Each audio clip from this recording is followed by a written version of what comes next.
Welcome to 108 Gate. We are doing a general reading just to see what the energies are doing, see where we're at. Hope you are all well. So here we go. Clarity. Clarity coming in. Clarity going out. Interesting. So it feels as though there's a cycle happening. As you are being more clear about things, you are also able to communicate clarity outwards.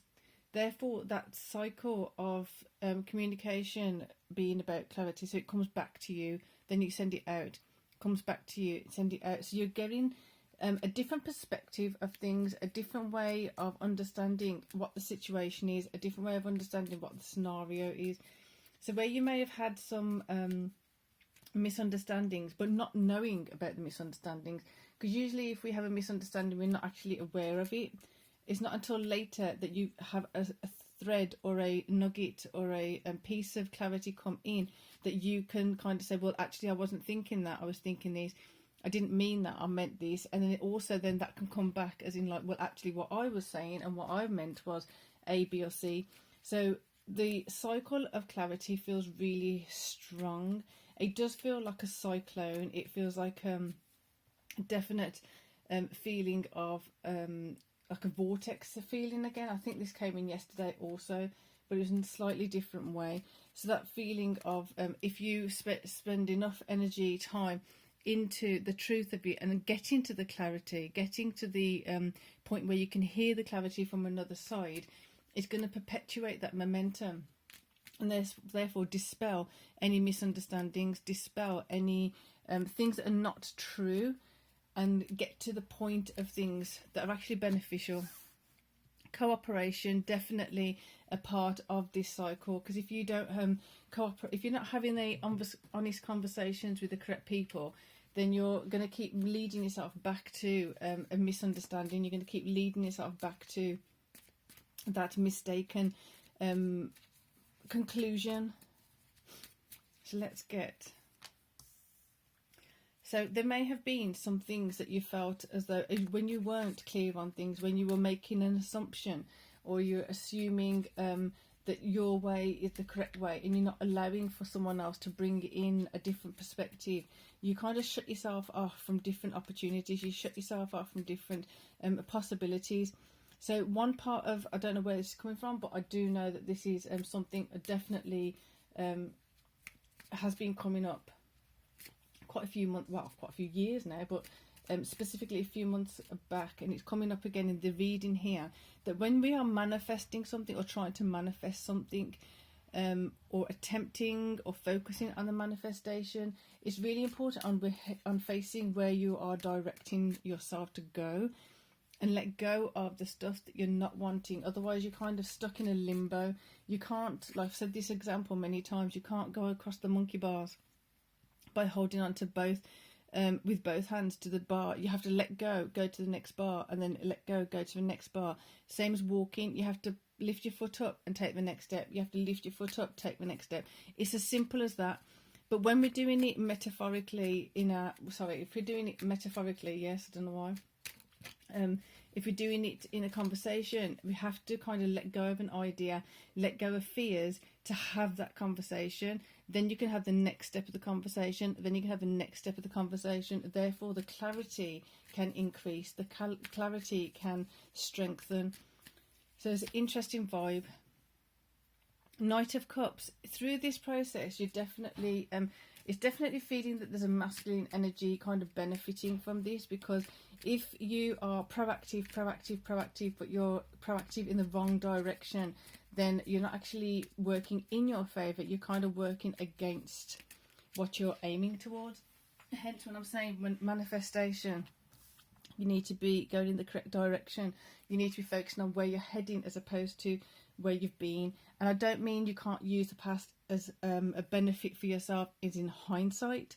More to do with focusing on the direction of where you're going. Go to the future, go to where you are now. From here, where do I build? From here, how do I build? As opposed to, it didn't work out because that happened, it didn't work out because that happened, and then dwelling on it. This is the energy of the dwelling on it, not the progressing from it. So that's the difference. If you're progressing from it, that's a whole different vibe. It's a whole different thing that's happening. But this feels like you're moving out and away from the dwelling on it. So with the Queen of Wands coming too, definitely that this has been quite a strong energy that's been coming up quite a while now. So Queen of Wands, I'm not surprised actually, because then we're going into Aries territory soon. We're in Pisces territory now, but when we go into Aries territory, we're definitely going to feel some intensity of energy coming through astrologically. So that is what we've been preparing for. I have said a few readings ago now that just because something is coming, it doesn't mean you prep for it then.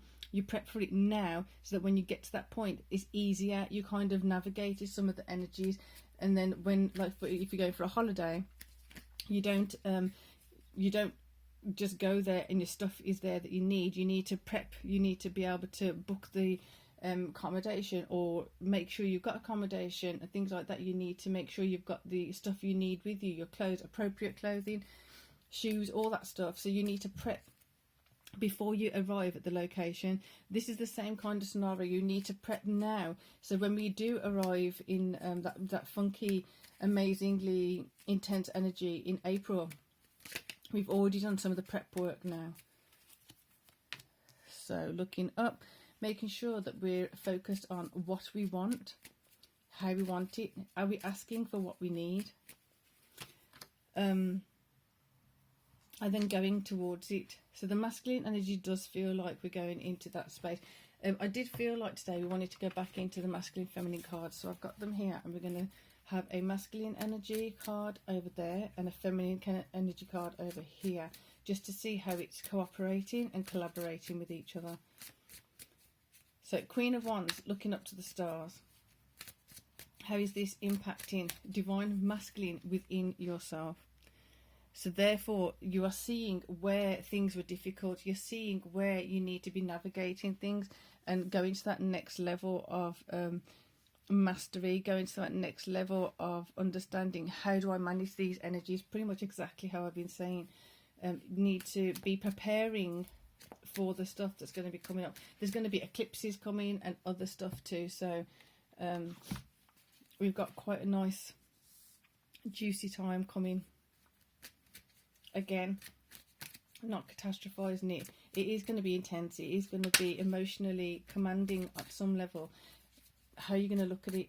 It's an opportunity to shift and change, to clear and bring in some great stuff. So Page of Wands. So in the feminine space, in collaboration with these masculine energies here, it does feel like it's definitely bringing in a new way of doing things, a new way of approaching things. So like I said, looking for the solution, finding new ways of having a solution. So what I mean about earlier, what I said about possibilities, looking, you might start finding that there's certain examples of when you restricted or limited your possibilities of how to do things, or you may have had that happen to you. So now opening up opportunity by looking at the endless possibilities. And that's not about us finding the possibilities in the sense of us looking for it. It's more to do with, that's the issue, that's the problem, that's the thing I need a solution for. Open heart, open mind. Then be aware and attentive to what information is coming back in. What is the clarity that's coming in around the cooperation around this? Hope that makes sense. So there are posts of 40, so I think we're at 12. It's been an interesting process. So if you're thinking it's stopped, it kind of has, but it hasn't. Time moves in mysterious ways, I think. We have the linear 3D.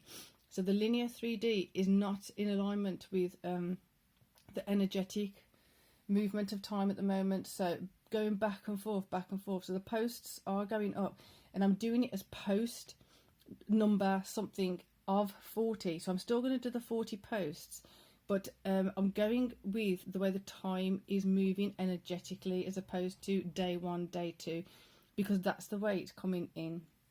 So it's not that I've abandoned it, it's not that it's not happening, it's just there's certain things that have to percolate, they have to stew to be able to give the next part of the message. The tuning fork playlist is in the box below. Divine Masculine, Divine Feminine, which also feeds into the daily readings too. So if you see some overlap, that's why that is. And then you've got the daily readings as well. So it's always good to check the daily one, because regardless of if it's Divine Masculine or Divine Feminine, it will still go into the daily reading anyway. So with that, if you're new to the channel, I would love it if you subscribe and hit that bell so you get informed of new videos that come up. So for now, appreciate your support of the channel. Peace and love.